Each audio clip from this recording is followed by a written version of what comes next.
कल last topic कहाँ तक पहुंच गया था? अच्छा, हम लाइन डायग्राम के बारे में बात कर रहे थे। याद है आप सबको? एक बार लाइव क्लास वॉइस चेक कर लीजिए। लाइव क्लास आप सभी लोग एक बार वॉइस क्लियर करें। वॉइस क्लियर है? चलिए, लास्ट क्लास में हम लोग क्या बात कर रहे थे? लाइन डायग्राम के बारे में। और होप सो कि हम लोगों ने लाइन डायग्राम से रिलेटेड सारी बातों को कंप्लीट कर लिया था। ठीक है, मैं एक बार फिर से थोड़ा सा जल्दी से इसको रिवाइज करा दूं कि सबसे पहले हम लोगों ने बात किया था कि कंपनी ठीक है, कंपनी एक जब फॉर्म किया जाता है तो कंपनी को रन करने के लिए, मैनेज करने के लिए कंपनी को क्या चाहिए? फंड चाहिए।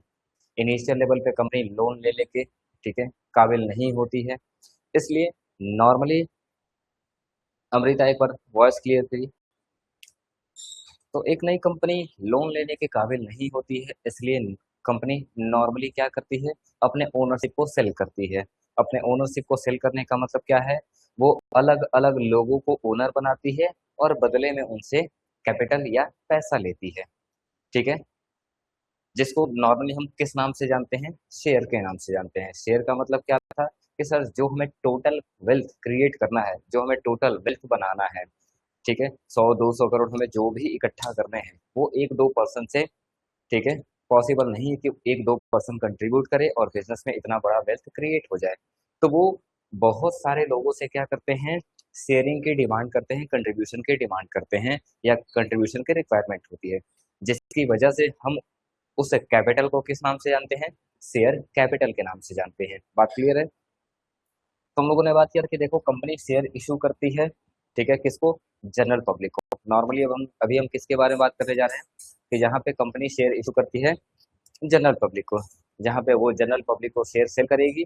ठीक है, सेल करने का मतलब क्या है? कि वो लोगों से पैसे लेगी और रिटर्न में आपको ओनरशिप दे दिया जाएगा, ओनरशिप बेच दिया जाएगा, या कंपनी आपको उतने पैसे का ओनर बना देगी। ठीक है, हम लोगों ने ये भी बात किया था कि देखो, कंपनी को ये टोटल फंड चाहिए होता है, इकट्ठा नहीं चाहिए होता है, क्योंकि कंपनी का खर्चा धीरे धीरे होता है। मुझे 100-200 करोड़ या 50 करोड़ की जो रिक्वायरमेंट थी, वो कुछ सालों के लिए या साल भर के लिए था। साल भर साल भर का सारा पैसा मैं इकट्ठे एक दिन में खर्चा नहीं कर दूंगा। इसका मतलब खर्चा धीरे धीरे होगा। इसका मतलब रिक्वायरमेंट भी हमें क्या होगा? पैसे का धीरे धीरे होगा। इसलिए कंपनियां नॉर्मली क्या करती है? पब्लिक से थोड़ा थोड़ा पैसा डिमांड करती है। जहाँ पे हम लोगों ने बात किया था कि शेयर का एक मिनिमम फेस वैल्यू होता है। एक शेयर कंपनी ने बोला कि देखो, हमें टोटल 20 करोड़ रुपए चाहिए थे, 20 करोड़ रुपए चाहिए थे, तो हम लोगों ने इसको कितने पार्ट में डिवाइड कर दिया था? 10-10 रुपए के छोटे छोटे टुकड़ों में डिवाइड कर दिया था। तो हमारे पास निकल के आया था 2 करोड़ शेयर्स। ये 2 करोड़ शेयर्स क्या रिप्रेजेंट कर रहे थे? कि 2 करोड़ लोग एक एक शेयर लेंगे, तो उन्हें कम से कम कितना पे करना पड़ेगा? 10-10 रुपए पेमेंट करना पड़ेगा। यानी अगर आपको एक छोटा सा हिस्सा, आपको एक छोटा सा ओनरशिप चाहिए कंपनी में, तो आपको मिनिमम 10 रुपए तो इन्वेस्ट करने ही करने होंगे। ठीक है, इसी 10 रुपए का नाम हम लोगों ने क्या दिया था? Smallest part of the capital. ये 20 करोड़ का एक सबसे छोटा हिस्सा है। 20 करोड़ हमें क्रिएट करने हैं, पर 20 करोड़ एक लोगों से पॉसिबल नहीं है, तो हम छोटे छोटे लोगों से डिमांड करते हैं कि भैया आपके पास कम से कम 10 रुपया दो। ठीक है, और ऐसे 10-10 रुपया करके हम 2 करोड़ लोगों से लेंगे, तो हमारे पास टोटल 20 करोड़ का वेल्थ क्रिएट हो जाएगा। फिर हम लोगों ने बात किया था कि ये 10 रुपया सर कंपनी को इकट्ठा नहीं चाहिए, क्योंकि ये 365 दिनों का हम लोगों ने प्लान लेके चला था कि 20 करोड़ एक साल के लिए चाहिए। अब एक साल का पैसा हम एक दिन में ही तो खर्चा नहीं कर देंगे, तो हमें पैसा भी ये 10 रुपया थोड़े थोड़े पार्ट्स में चाहिए था, जिसको हम लोगों ने नॉर्मली ब्रेक किया था, आपको याद हो तो। 2 रुपए, 3 रुपए, 4 रुपए और 1 रुपए। 10 रुपए को हम लोगों ने ऐसे ही डिवाइड किया था। जहाँ पे मैंने बोला था कि जब हम फर्स्ट टाइम ये 2 रुपया जो डिमांड करते हैं, ये कब डिमांड किया जाता है? जब पब्लिक अप्लाई करती है। इसीलिए इस फेज का नाम क्या था? इस फेज का नाम क्या था? मैं यहाँ पे ऐसे लिख दूं, 2, 3, 4, 1। तो हम लोगों ने बात किया था कि सर, ये पहला 2 रुपया जो कंपनी डिमांड करेगा, इसको हम लोग किस नाम से जानते हैं? तो ये अप्लीकेशन के टाइम मांगा जाता है, इसलिए इसको क्या बोला जाता है? अप्लीकेशन मनी बोला जाता है। एक बार जब आप अप्लाई कर लेते हो, तो अगली बार आपको अगर वो शेयर अलॉट कर दिया जाता है, तो आपके पास एक अलॉटमेंट का लेटर आता है। और अलॉटमेंट के लेटर के साथ साथ ही कंपनी आपसे अगले पैसे का डिमांड करती है, जिसकी वजह से हम अगले पैसे का नाम क्या रख देते हैं, अलॉटमेंट मनी रख देते हैं। उसके बाद बोला गया कि अब यहाँ पे आपको शेयर अलॉट किया जा चुका है और आप ओनर बन चुके हैं। याद रहे आपको ओनरशिप किस बेसिस पे मिलता है, मैंने बोला था केवल एप्लीकेशन पे आपको पहले पेमेंट करना होगा, बाद में ओनरशिप मिलेगा। लेकिन बाकी जगह मैंने बात किया था कि कंपनी जब जब आपको ड्यू करेगा, आपको ओनरशिप टाइटल दे दिया जाएगा। यानी जब जब कंपनी मांगेगा, आप पेमेंट करो या ना करो, केवल पहली बार आपको पेमेंट करना होगा, उसके बाद आपको ओनरशिप दिया जाएगा। लेकिन बाकी जगह हर बार आपको ओनरशिप पहले दिया जाएगा, आप पेमेंट बाद में करोगे। पहले आपको ओनरशिप दिया जाएगा और आपसे पैसे डिमांड किया जाएगा, बाद में आप उसका पेमेंट करते हो। ठीक है, तो बाकी जगह पे ओनरशिप आपको ड्यू बेसिस पे दे दिया जाता है। ठीक, उसके बाद बोला गया था कि कंपनी को जब जब आगे पैसे की रिक्वायरमेंट होगी, कंपनी तब तब क्या करेगी, अपने ओनर से कॉल करेगी। और इसलिए हमने हर अगले पैसे का नाम क्या रख दिया था, कॉल मनी रख दिया था। हर अगले पैसे का नाम क्या रख दिया गया था, कॉल मनी रख दिया गया था। लेकिन थोड़ा सा और डिफरेंस क्लियर हो सके, क्योंकि आगे हर पैसे को हम किस नाम से जानने वाले हैं, कंपनी आगे चाहे जितना डिमांड करेगी सबको हम किस नाम से जानने वाले हैं, कॉल मनी के नाम से जानने वाले हैं। ठीक है, लेकिन थोड़ा सा और आसान हो सके इसलिए हम इस कॉल मनी का क्या कर देते हैं, नंबरिंग कर देते हैं। जैसे पहली बार मांगा गया तो फर्स्ट कॉल, दूसरी बार मांगा गया तो सेकेंड कॉल, तीसरी बार मांगा गया थर्ड कॉल। और कंपनी जब तक अपने टोटल पैसे नहीं ले लेती है, तब तक वो थोड़े थोड़े पैसे के लिए कॉल करती रहेगी और हर बार हम उसका क्या करते रहेंगे, नंबरिंग करते जाएंगे। इसी को हम बोलते हैं कॉल मनी। ठीक है, मैंने आपको एप्लीकेशन के टाइप का जर्नल एंट्री बता दिया है, अलॉटमेंट का जर्नल एंट्री बता दिया है, फर्स्ट कॉल का जर्नल एंट्री और सेकंड कॉल का जर्नल एंट्री। याद करो, मैंने जब भी आपको जर्नल एंट्री बताया है, एक डेट का आपको गैप मिला होगा। क्यों? क्योंकि sir number of share holders है, नंबर ऑफ ओनर्स है, जो पूरे दुनिया में फैले हुए हैं। और हमें जब भी उनको नोटिस भेजना हो या उनसे पैसा कलेक्ट करना हो, सर एक टाइम गैप तो लग ही जाएगा। मैं तुरंत नोटिस भेजूं और मुझे तुरंत का तुरंत सारे शेयर होल्डर से पैसा मिल जाए, ये पॉसिबल नहीं है। ठीक, कोई मैसेज देखा नहीं देखा, पॉसिबिलिटी बहुत रेयर है। ठीक है, जब मैसेज गया जेब में पैसा है नहीं है, तो इसकी पॉसिबिलिटी बहुत रेयर है कि आप जिस दिन डिमांड करो पैसा आपको तुरंत का तुरंत रिसीव हो जाए। इसीलिए कंपनी आपको देख रहा होगा कि जब भी कंपनी ने, ठीक है, आपसे पैसा डिमांड किया होगा, ठीक है, तो आपको पैसा पे करने का कुछ डेट दिया गया होगा, कुछ दिन का गैप दिया गया होगा। ठीक है, जैसे हम लोग कल लाइन डायग्राम में देख रहे थे, कहीं 10 दिन, कहीं 15 दिन, कहीं 1 महीने का गैप दिया गया था। ठीक है, तो याद रखें, हम हर स्टेज को, अगर आप ध्यान से जनरल ट्री को देखो, लाइन डायग्राम को देखो, तो हर एक स्टेज को हम लोगों ने, अगर एप्लीकेशन की बात की जाए तो सबसे पहले हम लोगों ने क्या किया है, पहले पैसा रिसीव किया है। फर्स्ट हमने क्या किया है, रिसीव किया है। और सेकंड स्टेज पे हम लोगों ने क्या कर दिया है, आपको ओनर डिक्लेयर कर दिया है, ओनर डिक्लेयर कर दिया है। लेकिन सेकंड लेवल से देखा जाए तो पहले आपको क्या कर दिया गया है, आपको फर्स्ट क्या बनाया गया है, ओनर बनाया गया है। और सेकंड लेवल पे आपको क्या किया गया है, ड्यू किया गया है। ठीक है, यहाँ पे ओनरशिप देना। ठीक है, उसके बाद फर्स्ट कॉल पे भी फर्स्ट आपको क्या बनाया गया है, ओनर बनाया गया है। और सेकंड लेवल पे आपको क्या किया गया है, पैसा ड्यू किया गया है। ओनर को ड्यू करने का मतलब क्या है कि देखो भैया, सबसे पहले हम आपको क्या करेंगे, ओनरशिप देंगे। ठीक है, देन उसके बाद क्या करेंगे, आपसे पैसा डिमांड करेंगे। और बाद में वो पैसा क्या होता था, रिसीव होता था। ड्यू होने के बाद बाद में पैसा क्या होता था, रिसीव होता था। ठीक, सेकेंड कॉल पे भी वही होगा कि पहले हम आपको फर्स्ट क्या बनाएंगे, ओनर बनाएंगे। उसके बाद आपके पैसे को, ठीक है, हम क्या करेंगे, आपके पैसे को क्या किया जाएगा, ड्यू किया जाएगा। और बाद में कुछ समय बाद उस पैसे को क्या किया जाएगा, रिसीव किया जाएगा। इसका मतलब केवल पहले लेवल पे पहले पैसा रिसीव होगा, फिर हम आपको ड्यू या ओनरशिप देंगे। लेकिन हर अगले स्टेप से पहले आपको ड्यू किया जाएगा और ड्यू बेसिस पे आपको ओनरशिप दिया जाएगा। और बाद में कुछ दिन बाद पैसा रिसीव होगा, ड्यू होगा, रिसीव होगा, ड्यू होगा, रिसीव होगा। केवल पहले पे रिसीव और ड्यू होगा, लेकिन बाकी हर जगह ड्यू रिसीव होगा। इसका मतलब मुझे हर एक स्टेज के लिए क्या करना पड़ेगा, एटलीस्ट कितनी एंट्री पास करनी पड़ी थी, दो दो एंट्री पास करनी पड़ी थी। तो अगर ध्यान से आप अपने लाइन डायग्राम को देखोगे तो हर एक स्टेज के लिए हम लोगों ने कितने एंट्री पास किया है, दो दो एंट्री पास किया है।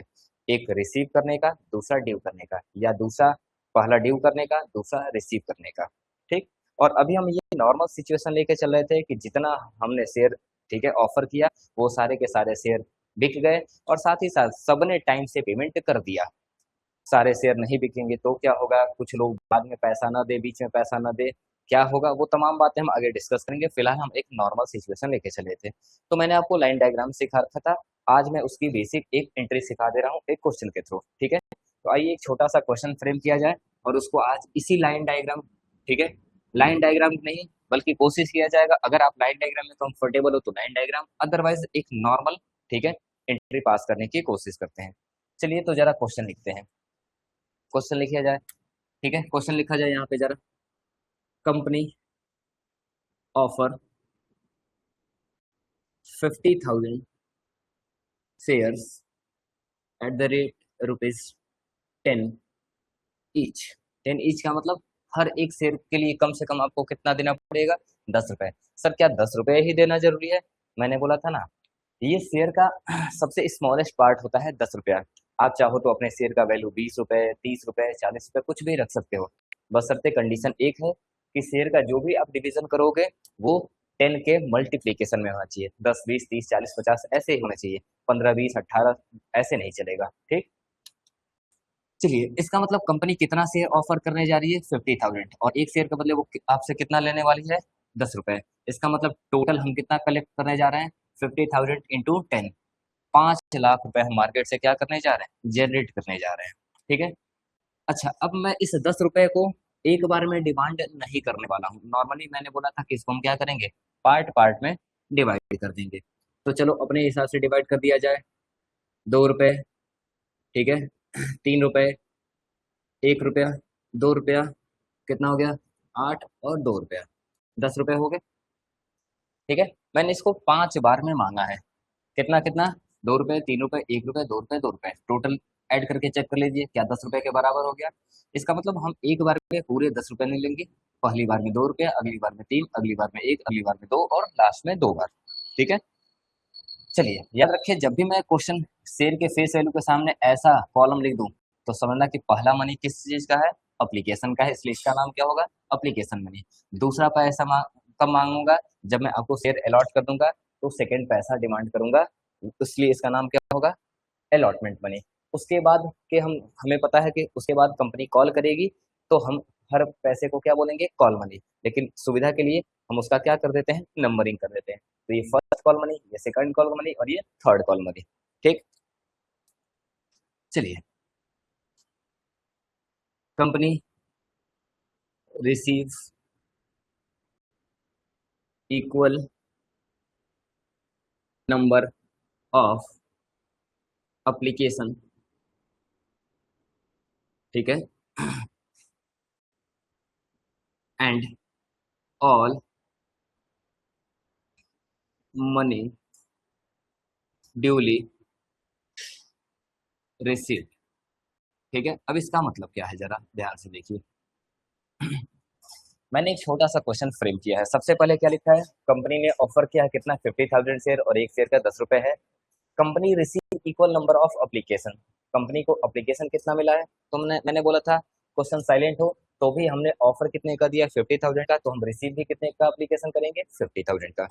और यहाँ पे बोला गया all money duly receive, duly receive का मतलब होता है कि जब जब हमने पैसा मांगा है तब तब सारे शेयर होल्डर्स ने बिना किसी फेलियर का, बिना किसी डिले का सारा पैसा ऑन टाइम पेमेंट कर दिया है, ठीक। आइए बात करते हैं इसका क्या, कि पास करिए, पास जर्नल एंट्री, ठीक है, पास जनरल। याद रखें हमारे लिए जर्नल एंट्री काफी इंपॉर्टेंट होने वाला है, ठीक है। मैं ऑनलाइन आप लोगों के लिए एक बार फिर से याद दिला दूं, मैं सॉल्यूशन करने जाऊं इससे पहले मैं आपको फिर से याद दिला दूं कि सर ध्यान रखो, एसेट्स, ठीक है, कोई भी चीज अगर वो एसेट्स हो या एक्सपेंसेस हो, अगर एक्सपेंसेस या एसेट्स इंक्रीज होता हुआ फील हो रहा है तो जनरल एंट्री में वो डेबिट साइड जाएगा, और डिक्रीज होता हुआ फील हो रहा है तो वो क्रेडिट साइड जाएगा। वहीं पे अगर कोई चीज इनकम हो, कैपिटल हो या लायबिलिटी हो, इंक्रीज होगा तो क्रेडिट साइड और डिक्रीज होता हुआ फील होगा तो डेबिट साइड जाएगा, ठीक। एसेट्स का मतलब मैंने क्या बताया था कि सर एसेट्स हर वो आइटम जो आपको आने वाले फ्यूचर में बेनिफिट देगा वो आपके लिए क्या होगा, एसेट्स होगा। नॉर्मली हम एसेट्स का यूज बिजनेस में किस लिए करते हैं, प्रोडक्शन में हेल्प लेने के लिए, ना कि रीसेल करने के लिए, ठीक है। आगे हम देखेंगे, या आपको पता भी होगा क्योंकि आपने फाइनेंशियल अकाउंटिंग पढ़ लिया तो आपको ये भी पता होगा अच्छे से कि सर नॉर्मली जो 1 ईयर का बेनिफिट देता है उसको हम करेंट एसेट्स बोलते हैं, और जिसका बेनिफिट मोर देन 1 ईयर मिलता है उसको हम लोग फिक्स एसेट्स बोलते हैं। खैर याद रहे, जो भी हमें फ्यूचर में बेनिफिट देगा, ठीक है, वो हमारे लिए क्या बन जाता है, एसेट्स। लेकिन ये एसेट्स का डिसीजन हम लोग नॉर्मली नॉर्मली लेते हैं एंड ऑफ द ईयर, कि जो हमें अगले 1 साल तक बेनिफिट देगा, करंट एसेट्स, और जो अगले 1 साल से भी ज्यादा बेनिफिट देगा, वो हमारे लिए क्या बन जाता है, फिक्स एसेट्स। ठीक। अच्छा, दूसरा, अगर मैंने इस पूरे साल उसका फायदा लिया है, ठीक है, जिसका फायदा मुझे इस करंट ईयर मिला है, जिसका मुझे फायदा अगले साल मिलेगा, ध्यान से रखना, जिसका फायदा मुझे अगले 1 साल तक मिलेगा, वो मेरे लिए क्या हो जाएगा, करंट एसेट्स। जिसका फायदा मुझे अगले 1 साल से ज्यादा मिलेगा, वो मेरे लिए क्या बन जाएगा, फिक्स एसेट्स। लेकिन जिसका फायदा मुझे पिछले करंट ईयर में मिला है, वो हमारे लिए क्या बन जाएगा, एक्सपेंसेस। यानी जिसका फायदा हमने इस साल लिया है, वो मेरे लिए क्या है, एक्सपेंसेस।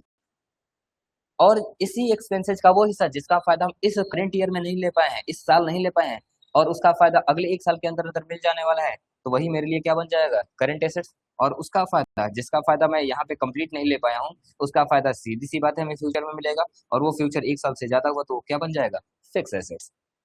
ठीक। जैसे मैं कहूँ कि मैंने एक मोबाइल परचेज किया, और उसका फायदा इसी साल मैंने पूरा का पूरा यूज कर दिया, मोबाइल का सारा वैल्यू यूज कर दिया, तो मोबाइल का सारा अमाउंट किस नाम से जाना जाएगा, एक्सपेंसेज के नाम से जाना जाएगा इसी करंट ईयर में। लेकिन अगर मोबाइल का हिस्सा कुछ बचा हुआ है, जिसका मुझे लगता है कि नहीं, ये मोबाइल अगले साल भी चल जाएगा, तो एंड ऑफ द ईयर वही एक्सपेंसेज किस में कन्वर्ट हो जाएगा, एक्सपेंसेज का वो हिस्सा जो यूज नहीं हो पाया है। यूज हो गया है तो वो तो एक्सपेंसेज बन गया है, यूज हो गया तो क्या बन गया है, एक्सपेंसेज बन गया है। ठीक। लेकिन अगर यूज नहीं हुआ है तो वही हिस्सा वो कहाँ पे कन्वर्ट हो जाता है, करंट एसेट्स में कन्वर्ट हो जाता है। ठीक है। लेकिन करंट एसेट्स का मतलब केवल अगले 1 साल बेनिफिट देगा, लेकिन लगता है कि मोबाइल अभी 1 साल से भी ज्यादा चलेगा, तो वही end of the year expense, वो हिस्सा जो अभी मुझे अगले कई साल बेनिफिट देने वाला है, किसमें कन्वर्ट हो जाता है, फिक्स एसेट्स में। बात क्लियर है। यानी मोबाइल 1 साल बेनिफिट देगा, सारा का सारा एक्सपेंसेस मोबाइल का ठीक है, बेनिफिट मुझे इस साल भी मिलेगा और अगले साल भी कुछ समय तक मिल जाएगा, तो अ, उसका कुछ हिस्सा एक्सपेंसेस, और जिसका मुझे बेनिफिट अगले साल मिलेगा, वो करंट एसेट्स। लेकिन मुझे लगता है मोबाइल मुझे 4-5 साल चल जाएगा, तो केवल उतना हिस्सा जितना इस साल बेनिफिट लिया है, एक्सपेंसेस, और बाकी सारा का सारा हिस्सा किस में चला जाएगा, फिक्स एसेट्स में। तो ये बात याद रहे, एसेट्स का मतलब वो आइटम जो हमें फ्यूचर में बेनिफिट दे, एक्सपेंसेस का मतलब वो आइटम जो हमें ऑलरेडी बेनिफिट करंट ईयर में क्या कर चुका है, दे चुका है। ठीक। या एक्सपेंसेस का दूसरा मीनिंग क्या होता है, कि जिसको हम लोग खर्चा करते हैं प्रोडक्शन या ट्रेडिंग के लिए। प्रोडक्शन का मतलब सामान बनाने के लिए, या सामान को बेचने खरीदने के लिए। अगर हम लोग वो कोई भी खर्चा करते हैं, तो वो नॉर्मल क्या होता है, एक्सपेंसेस। ठीक है। जैसे मैं कहूँ कि मैंने 10 लाख रुपए का ये पेन खरीद के लाया ताकि मैं इसे बेचूंगा, लेकिन इसमें से केवल 9 लाख, पहले, अच्छा, 10 लाख रुपए का जब मैं पेन खरीदूंगा, तो पहले दिन ही मैं इसको क्या मान लूंगा, एक्सपेंसेस। सर पहले दिन ही क्यों, क्योंकि ये तो मुझे फ्यूचर में बेनिफिट देगा, मैं इसको फ्यूचर में सेल करूंगा और तब तो मुझे फायदा देगा। लेकिन आपने बोला कि सर अगर हम, हमारा पेन का बिजनेस है, हम पेन पहली बार में 10 लाख रुपए का परचेज करें, तो फर्स्ट डे ही हम एक्सपेंसेस मान लेते हैं। सर ये हमें भले ही फ्यूचर में फायदा देगा, लेकिन हमारा पर्पस क्या होता है, कि हम इसका बेनिफिट नेक्स्ट ईयर में लेने वाले हैं, नेक्स्ट ईयर से भी ज्यादा लेने वाले हैं, या करंट ईयर में लेने वाले हैं। तो सर सीधी सी बात है, इस पेन को हम इसी साल कोशिश करेंगे सेल करें और बेनिफिट ले लें। और ध्यान रहे, अभी मैंने बोला जिसका बेनिफिट मुझे इसी करंट ईयर में रिसीव होने वाला है, वो सब कुछ मेरे लिए क्या बन जाएगा, एसेट्स नहीं बल्कि क्या, एक्सपेंसेस। ठीक है।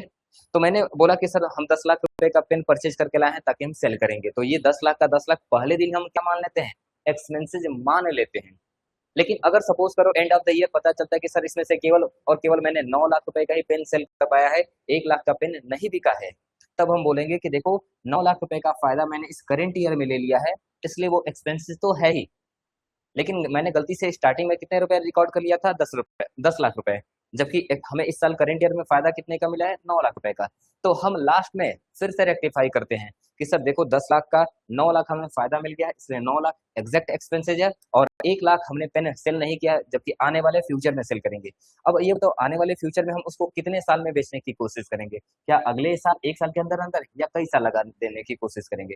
तो सर सीधी सी बात है, पेन हमारा गुड्स है, हम इसको अगले साल तुरंत का तुरंत बेच के खत्म करना चाहेंगे। इसका मतलब इसका बेनिफिट हम अगले साल लेने वाले हैं, तो ये मेरे लिए 1 लाख जो पेन अनसोल्ड रहा है, वो एक्सपेंसेस नहीं बनेगा, बल्कि मेरे लिए क्या बन जाएगा, करेंट एसेट्स बन जाएगा। ठीक। और इसीलिए जब आप लोग प्रॉफिट एंड लॉस अकाउंट बनाते थे तो पहले दिन आप क्या लिख देते थे, यहाँ पे एक्सपेंसेस लिख देते थे, परचेज लिख देते थे कितने लाख रुपए का, 10 लाख रुपए का। लेकिन पता चला सर एक्सपेंसेस तो 10 लाख रुपया हुआ नहीं, 10 लाख रुपया हुआ नहीं। तो आप साल के अंत में क्लोजिंग स्टॉक के नाम से इसको क्या कर देते थे, रिवर्स करके माइनस कर देते थे कितने रुपए से, 1 लाख रुपए से।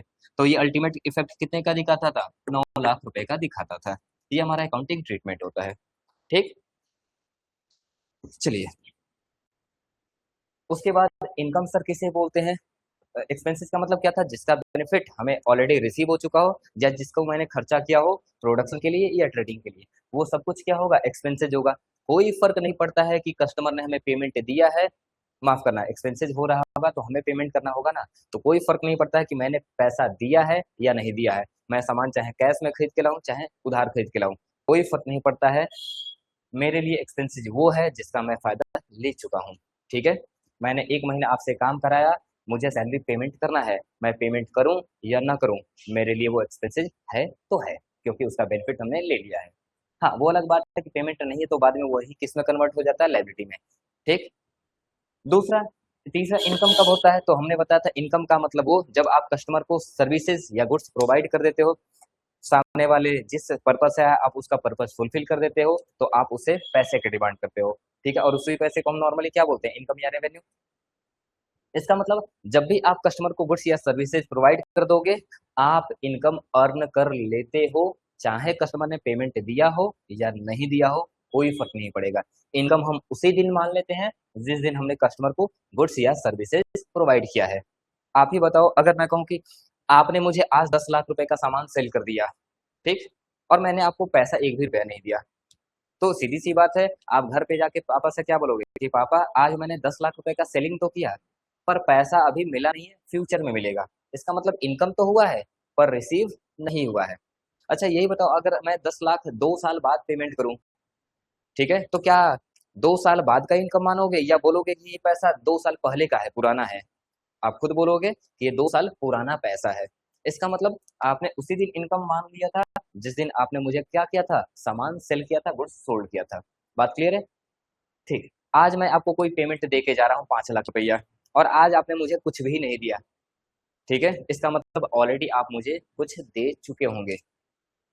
ठीक, सर कैपिटल क्या होता है, तो मैंने बोला था कि कैपिटल ठीक है, वो अमाउंट या वो कोई भी चीज जिसको हम मनी में वैल्यू कर सकते हैं और ओनर ने लगाया हो बिजनेस में, ओनर ने बिजनेस में कुछ भी दिया हो, वो ठीक है, जिसका मेजरमेंट मनी में हो सकता है, वो सब कुछ किस नाम से जाना जाता है, कैपिटल ने। ठीक है, और वही बिजनेस में कुछ भी लगा हो जिसका वैल्यूएशन मनी में हो सकता है पर ओनर नहीं बल्कि किसी और ने लगाया हो, वो सब कुछ आपके लिए क्या बन जाता है, लाइबिलिटीज।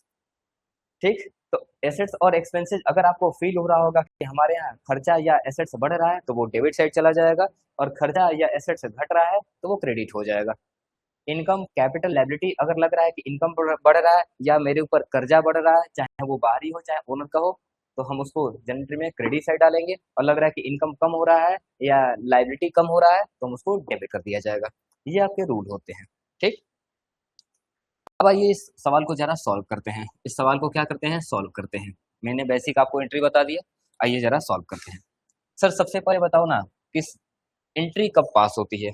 तो आपको फिर से बता दूं कि फाइनेंस में आपने अच्छे से पढ़ा होगा, फाइनेंशियल अकाउंटिंग में, कि एंट्री कब पास होती है, या लास्ट क्लास में भी मैंने बताया था कि जनरल एंट्री कब पास होती है, जब भी कंपनी के फाइनेंशियल पोजीशन पे कोई भी चेंजिंग आता है, चाहे वो एक पैसे का ही चेंजिंग क्यों ना हो। अगर कंपनी को लगता है कि मेरे नेटवर्थ में, मेरे वर्थ में, मेरे वैल्यू में एक भी पैसे का चेंजिंग आ रहा है, अकाउंटिंग उसको क्या करेगा, तुरंत रिकॉर्ड करेगा।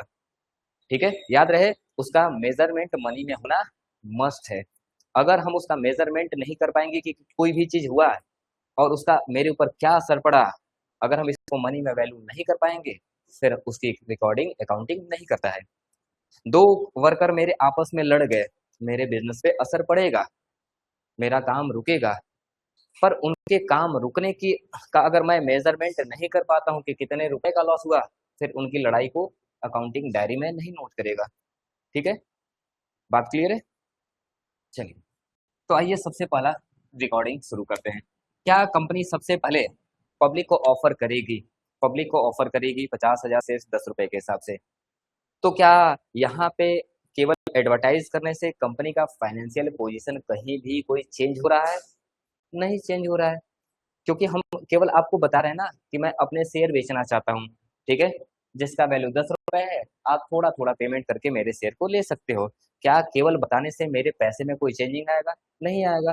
तो क्या केवल ऑफर देने से हम जनरल एंट्री पास करना शुरू कर दें? ना जी ना। तो हमें पहला एंट्री कब पास करना पड़ेगा? सर, जब लोग एप्लीकेशन भरना शुरू करेंगे, एप्लीकेशन का पैसा भेजना शुरू करेंगे, पहला 2 रुपया, ठीक है? तो क्या जब जब लोग एप्लीकेशन भरेंगे मैं तब तब क्या बैठ के एंट्री पास करूंगा? मैंने बोला ना, हम लोग एप्लीकेशन का कुछ डेट देते हैं और पहले दिन से हम लोग एंट्री पास करना शुरू नहीं कर देते हैं। जैसे मैंने अब आज सपोज करो कि आज मान के चलो हमारा 1 जुलाई है, मान के चलो, और आपको पूरे 1 महीने का समय दिया कि आप एप्लीकेशन फॉर्म भर सकते हो, तो मैं 1 महीने कोई एंट्री नहीं करने वाला हूँ। जिस दिन एप्लीकेशन क्लोज हो जाएगा, अब मुझे कंफर्म हो जाएगा कि अब मेरे फाइनेंस में कोई चेंजिंग नहीं आने वाला है, तो 1 महीने में क्या चेंजिंग है उसको मैं डायरेक्टली वन टाइम में रिकॉर्ड करूंगा। और जरा बताओ, जब सबसे पहली बार क्या इम्पैक्ट आया होगा कि सर सबसे पहली बार 1 महीने बाद मैं खोल के देखूंगा। मैं यहाँ पे आपको लाइन डायग्राम भी बना दे रहा हूँ आपकी सुविधा के लिए। यहाँ पे हमने ऑफर दिया, लेकिन ऑफर के दिन ही तो पैसा आएगा नहीं। ये हमारा है 1 जुलाई। हमने 30 जुलाई तक का आपको समय दिया था, 30 जुलाई तक का समय दिया था। तो ऑफर यहाँ पे क्लोज हो जाएगा, तो हम पहली बार यहाँ पे चेक करेंगे और यहाँ पे चेक करेंगे तो पता चलेगा हमारा बैंक बैलेंस क्या हो चुका है, बढ़ चुका है, ठीक है? तो सबसे पहली बार हम क्या करेंगे, हम यहाँ पे एंट्री करेंगे क्या कि सर बैंक बैलेंस हमारा क्या हो चुका है, इंक्रीज हो चुका है। और बैंक आपके लिए बाई नेचर इन पांचों में बाई नेचर, ध्यान रहे, हम किसी भी आइटम के बारे में बात करेंगे सबसे पहले उसके नेचर को फाइंड आउट करने की कोशिश करेंगे। क्यों? क्योंकि मैंने बोल रखा था मॉडर्न अकाउंटिंग आपको क्या बताता है कि हमारे केवल और केवल कितने नेचर हैं, 5, ठीक है? जितने भी अकाउंटिंग ट्रांजेक्शन हो रहे हैं उसके कितने कैटेगरी में नेचर डिवाइड किए गए हैं, 5, ठीक है?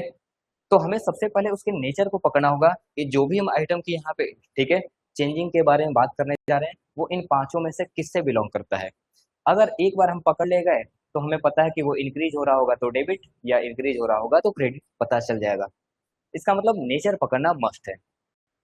आप बताओ, बैंक में जो पैसा है, बैंक में जो बैलेंस बढ़ा है, वो आपके लिए इन पांचों में से क्या है? तो सर सीधी सी बात है, वो हमारे लिए क्या है, एसेट्स है। क्यों? क्योंकि हम इसका फायदा फ्यूचर में ले सकते हैं। इसका मतलब बैंक बैलेंस हमारे लिए एसेट्स है, और बैंक बैलेंस बढ़ने का मतलब एसेट्स भी क्या हो रहा है, इंक्रीज हो रहा है। और सर एसेट्स इंक्रीज होगा तो रूल आपको तुरंत बता दिया कि वो किस साइड एंट्री में जाएगा, डेबिट साइड में जाएगा। अब बात आती है मनी मेजरमेंट का, क्योंकि बिना मनी मेजरमेंट के हम अकाउंटिंग में कोई एंट्री नहीं करेंगे। तो सर कितने रुपए आया होगा? तो सर देखो ना, यहाँ पे कितने शेयर हैं, 50,000 शेयर्स हैं, और हर शेयर के बदले कितना रुपया आया होगा, 10 रुपया या 2 रुपया? तो सर 2 रुपया। तो टोटल कितने आ चुके होंगे, 1 लाख रुपए आ चुके होंगे। यानी बैंक अकाउंट डेबिट किया जाएगा कितने रुपए से, 1 लाख रुपए से। तो सर क्रेडिट भी कुछ होगा, ठीक है? मैंने बोला था कि देखो यहाँ पे आप पैसा दे देते हो, लेकिन कंपनी बोलती है कि हमें भैया हफ्ता 10 दिन का मौका दो, ताकि हम सारे एप्लीकेशन चेक करें और आपको, ठीक है, शेयर देना है या नहीं दे रहा है इसका डिसीजन दिया जा सके। इसका मतलब जिस दिन आपने पैसा दिया, कंपनी ने जिस दिन पैसा लिया उस दिन, ठीक है, उसने अपने अप्लीकेंट्स को कुछ भी नहीं दिया। तो सीधी सी बात है, अगर आप किसी को कुछ नहीं देते हो और उससे पैसा ले लेते हो, तो आपके ऊपर लायबिलिटी क्या हो जाता है, इंक्रीज हो जाता है। आप किसी से पैसा ले लिए एज अ शॉपकीपर और उसको कुछ भी नहीं दिए, ना पहले का कोई बकाया था, तो सीधी सी बात है, आपको या तो फ्यूचर में पैसा देना पड़ेगा या कोई सामान देना पड़ेगा। इसका मतलब अभी आपके ऊपर क्या हो जा रहा है, एक बर्डन बढ़ जा रहा है कि अरे यार, मुझे या तो उसका पैसा लौटाना पड़ेगा या तो मुझे कोई सामान देना पड़ेगा। बर्डन इंक्रीज, बर्डन का मतलब लायबिलिटी इंक्रीज, लायबिलिटी इंक्रीज होगा तो किस साइड जाएगा, बाय नेचर क्रेडिट साइड जाएगा। सर कितने का लायबिलिटी, सीधी सी बात है, जितना पैसा दे गया उतने की लायबिलिटी, ठीक है? सर इस लायबिलिटी का कोई नाम भी होगा? हमने बोला था सर कुछ भी ना पता हो तो जिस चीज का पैसा आया है उसी चीज का क्या कर देना, लायबिलिटी बना देना। सर किस चीज का पैसा आया था, शेयर एप्लीकेशन का। तो एंट्री क्या बन जाएगा, bank account debit to share application account, 1 lakh, 1 lakh से, ठीक। ये पहला जनरल एंट्री था।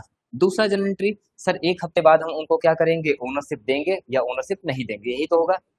हम ये मान के चलते हैं, क्वेश्चन में अगर कुछ भी कॉम्प्लिकेशन ना हो तो हम ये मान के चलते हैं कि जितने शेयर्स हमारे पास एप्लीकेशन आए थे हमने सबको क्या कर दिया, अलॉट कर दिया। तो अब जरा बताओ ना, क्या मैं उनको एप्लीकेशन एप्लीकेशन रह जाएगा या वो ओनर्स में कन्वर्ट हो जाएगा? सीधी सी बात है, वो ओनर्स में कन्वर्ट हो जाएगा।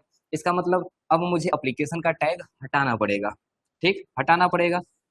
हटाने का मतलब क्या है कि मुझे इसको कैंसिल करना पड़ेगा, क्योंकि अब वो एप्लीकेशन केवल एप्लीकेशन नहीं रहे बल्कि ओनर बन गए हैं। सर अकाउंटिंग में किसी भी चीज को हटाने का तरीका क्या होता है? रिवर्स एंट्री कर देना। तो अभी ये एप्लीकेशन क्रेडिट हुआ था, अब मैं इसको क्या कर दूंगा? शेयर एप्लीकेशन को क्या कर दूंगा? डेबिट कर दूंगा और बोलूंगा कि देखो मेरा ये जो अभी तक लाइबिलिटी था ना, अब वो लाइबिलिटी समाप्त हुआ। एप्लीकेशन का जो झंझट था ना, मैंने उसको समाप्त कर दिया कन्फर्म करके। ठीक है, लाइबिलिटी इंक्रीज तो क्रेडिट, लाइबिलिटी डिक्रीज तो क्या हो जाएगा? डेबिट हो जाएगा। कितने रुपए का मैंने बर्डन समाप्त किया? जितने का लाइबिलिटी था। सर ये लाइबिलिटी कैसे समाप्त हो गया? कुछ तो किया होगा, या तो उनका पैसा लौटाया होगा, या तो आपने उनको ओनर बनाया होगा। तो क्या हम यहाँ पे कोई पैसा लौटाने वाले हैं या ओनर बना देने वाले हैं? तो सर सीधी सी बात है, हमने उनको ओनर बना दिया। तो अब ओनर बनाएंगे तो सर ये पैसा मेरे ऊपर केवल एप्लीकेशन का पैसा नहीं रहेगा, बल्कि किसका पैसा बन जाएगा? ओनर का। और सर ओनर का पैसा अगर बिजनेस रख ले तो फिर से उसके ऊपर एक लायबिलिटी बढ़ जाता है। अभी तक वो एप्लीकेशन का पैसा था, अब ये किसका पैसा बन जाएगा? ओनर का पैसा बन जाएगा। तो सर एक लायबिलिटी समाप्त हुआ तो दूसरा लायबिलिटी बढ़ गया, दूसरा लायबिलिटी बढ़ेगा तो क्या हो जाएगा? क्रेडिट हो जाएगा। ठीक, कितने रुपए से? 1 लाख रुपए से। और जैसे ही हम लोग उनको ओनर बनाएंगे, उनके आगे टाइटल लगा दिया जाएगा शेयर कैपिटल का। क्या इतनी बातें क्लियर है? एक बार जरा रिस्पॉन्स दे सारे ऑनलाइन।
अगर डाउट है तो केवल डी वर्ड लिखिए, डाउट नहीं है तो एनडी लिख दीजिए।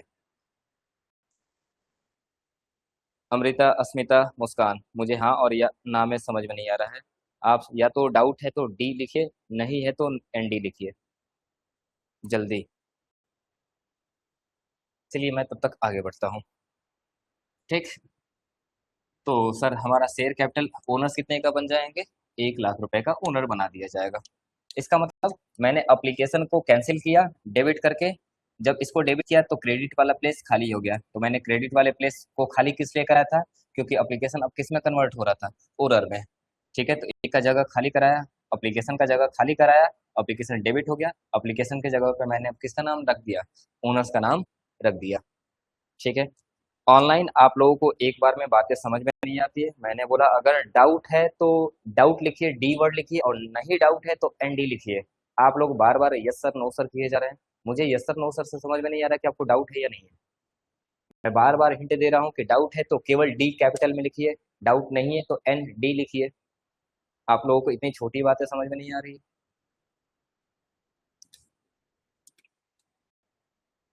चलिए, ठीक।